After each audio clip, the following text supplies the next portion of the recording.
United states of আমেরিকাতে একটা conference হয়েছিল।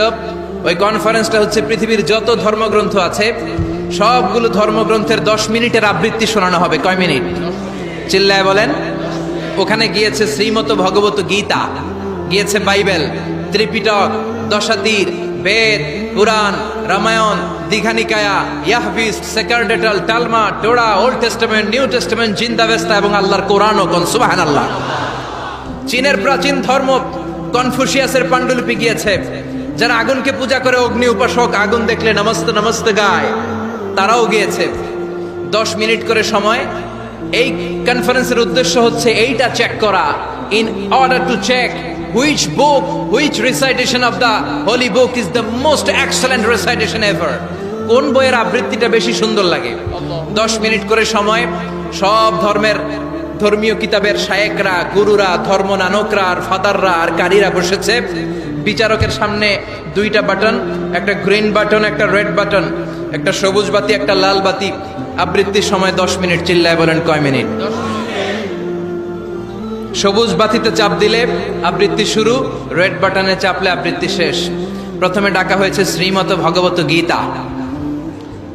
10 মিনিটের জন্য যে পড়তে শুরু করেছে, ওম নমো ভগবতী বাসুদেবায়। 10 মিনিট পড়েছে। পড়ার পরে বিচারক রেড বাটনে প্রেস করেছে, সময় শেষ, নেমে গিয়েছে। এরপরে ডাকা হয়েছে ত্রিপিটক, বিনয় পিটক, শাম পিটক, অভিধর্ম পিটক মিলে 3টা পিটক। এটা বৌদ্ধ ভাইদের কিতাব। এরা বলে ওম শান্তি, ওম শান্তি। আসলে মিয়ানমারে ওরা যা করছে ওদের বলা দরকার ওম অশান্তি, ওম অশান্তি। ওরা বুদ্ধাং শরণং গচ্ছামি, ধাম্মাং শরণং গচ্ছামি পড়তে পড়তে 10 মিনিট শেষ, চলে গেল। এরপরে ডাকা হলো দশাতীর, দশাতীরের ওরাও পড়লো। এরপরে ডাকা হলো গ্রন্থ সাহেব, পড়লো। জিন্দাবেস্তা পড়লো 10 মিনিট। এরপরে ডাকা হলো ভ্যাটিকান সিটির পোপকে। গত মাসে পোপ আসছিল না? এই পোপের আগের পোপ, তাকে ডাকা হলো to recite the Holi Bible for 10 minutes. 10 মিনিটের জন্য বাইবেল পড়তে আসেন। উনি এসে ওনাদের বাইবেল পড়ে গেল 10 মিনিটের জন্য।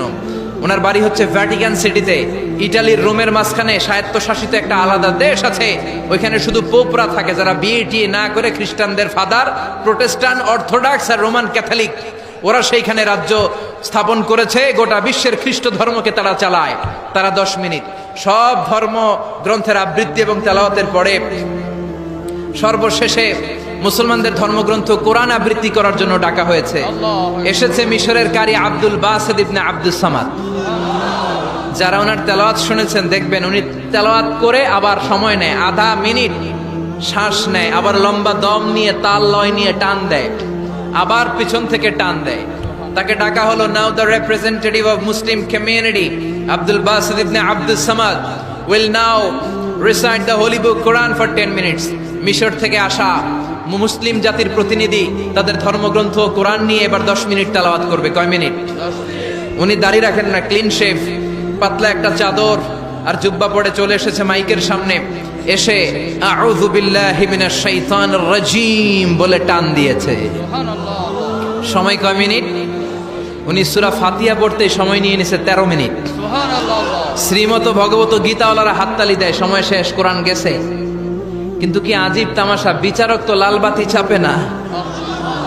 বিচারককে লাল বাতি চাপার বিষয়টা ভুলিয়ে দিয়েছে কে? কেউ যেটা পারে না সেটা পারে কে? আব্দুল বাসিত কয় এই তো সুযোগ পাইছি আমি। বিচারক যেহেতু লাল বাতি চাপে না, আমি আরেকটা সূরা ধরি। উনি কোরআনের সবচেয়ে সুন্দর সূরা, সূরা আর রহমান তেলাওয়াত শুরু করলেন। উনি উনার গলায় আল্লাহ যত সুর দিয়েছিলেন সব সুর, দরদ, আদর ঢেলে দিয়ে সুরের ঝংকার তুলে পুরো কনফারেন্সকে মাতিয়ে দিলেন। 15 মিনিট হয়ে যায়, বিচারক লাল বাতি চাপে না। 20 মিনিট, 25 মিনিট, 30 মিনিট হয়ে যায়, লাল বাতি চাপে না। এদিকে অর্গানাইজিং কমিটির প্রধান চেয়ার থেকে উঠে এসে বিচারকের গায়ে ধাক্কা দিয়ে বলে, এই man, what's the hell are you doing here? What's wrong with you? Why aren't you pressing the red button? লাল বাতি চাপোস না কেন? ওরে ধাক্কা দেওয়ার পরে বিচারক ভূত দেখার মতো চমকে উঠছে। কি? হ্যাঁ, লাল বাতি।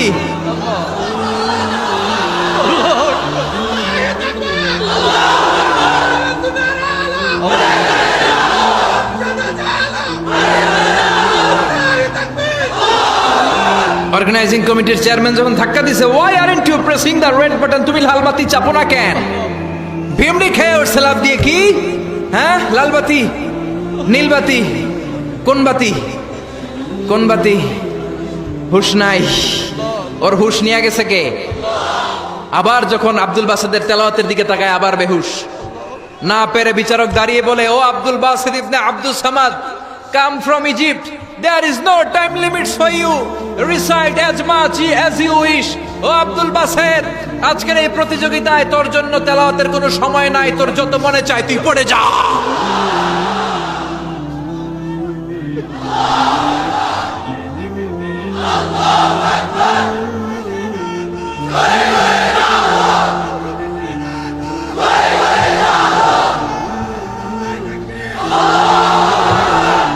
চল্লিশ মিনিট সময় ধরে গোটা মুসলিম বিশ্বের অহংকার, মিশরের সবচেয়ে বড় কারি Abdul Basit Ibne Abdul Samad গলার সব দরদ আর সুর উজাড় করে কনফারেন্স রুমে সূরা আর রহমান তেলাওয়াত করলেন। কনফারেন্স শেষ হলো, ওই বিচারকের বিরুদ্ধে মামলা হলো তিনটা। কয়টা? যেহেতু আন্তর্জাতিক কম্পিটিশন, আন্তর্জাতিক আদালতে মামলা, সুইজারল্যান্ডের দি হেগে মামলা। হ্যান্ডকাফ পরিয়ে বিচারককে নেওয়া হয়েছে। মাননীয় আদালত বলে, why made you partiality between the books? You have given to Bible 10 minutes. You have given to Srimata Bhagavata Gita 10 minutes. You have given to Tripitaka 10 minutes. Why have you given extra 30 minutes for Quran?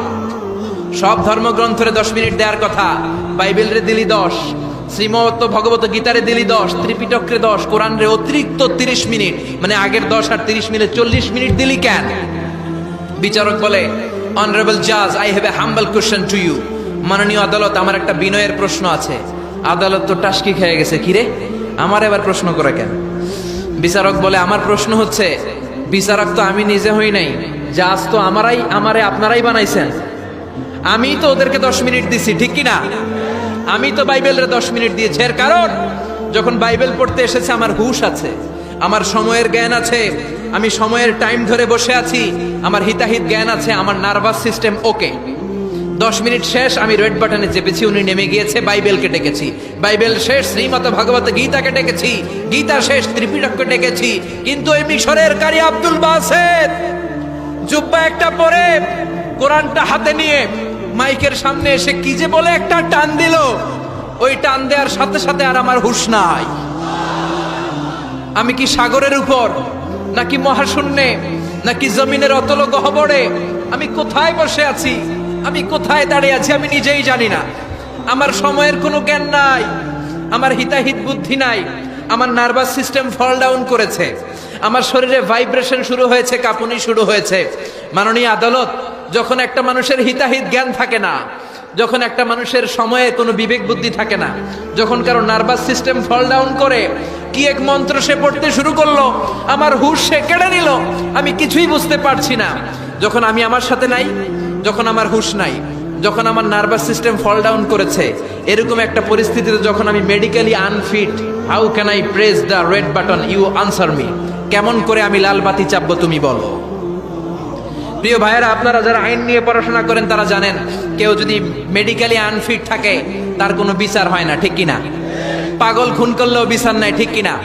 সে কোরআনকে অতিরিক্ত সম্মান দেওয়ার কারণে সর্বশেষে এই বিচারকের কোনো বিচারই হয় নাই। বেকসুর খালাসের ব্যবস্থা এই বিচারককে করে দিয়েছে কে? এই জন্য ওই কোরআন ধরতে রাজি আছো মুসলমান? পড়তে রাজি আছো মুসলমান? ওই কোরআনের জন্য মরতে রাজি আছো মুসলমান? অনেক আলোচনা হয়েছে, 3টা কর্মসূচি নিয়ে বিদায় নিতে চাই।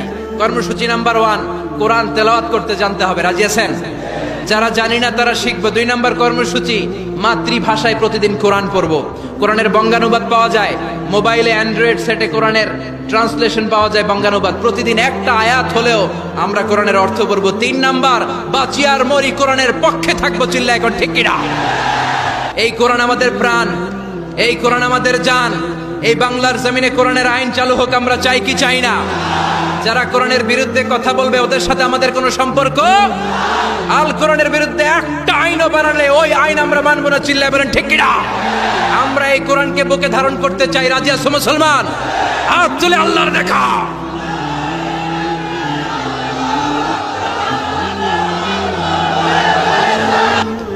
আল্লাহ আমাদের সবাইকে কথাগুলো বুঝার ও আমল করার তৌফিক দান করুক, আমরা বলি আমিন। ওয়া আখিরু দাওয়ানা আলহামদুলিল্লাহি রাব্বিল আলামিন।